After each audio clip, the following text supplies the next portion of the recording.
शौहर बीवी से, मेरी कमीज उल्टी करके इस्त्री करना। 1 घंटे बाद शौहर ने पूछा, मेरी कमीज इस्त्री हो गई? बीवी ने बोला, कोशिश कर रही हूँ, फिर भी मुझे उल्टी नहीं आ रही। जब से पंजाबी फिल्में बनना कम हुई हैं, तब से गंदम की पैदावार अच्छी हो रही है, वरना आधा खेत तो हीरोइन नाच नाच कर तबाह कर देती है। सरदार डॉक्टर से, दिल के ऑपरेशन के बाद मुझे डांस और गाने अच्छे लगने लगे हैं, क्या मैं जवान हो गया हूँ? डॉक्टर, नहीं पागल, तुम्हें जो दिल लगाया है वो खुसरे का है।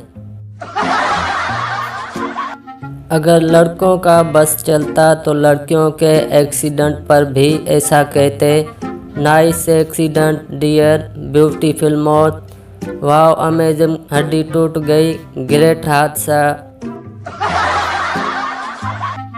जिसे धनिया समझा वो पुदीना निकला, जिसे अपना समझा वो कमीना निकला। बहू, दामाद और खरबूजे का आखिर तक पता नहीं चलता कि कैसे निकलेंगे। वीडियो अच्छी लगे तो हमारा चैनल सब्सक्राइब करें और बेल आइकन पे क्लिक करें ताकि हर नई वीडियो आप तक पहुंचे। शुक्रिया।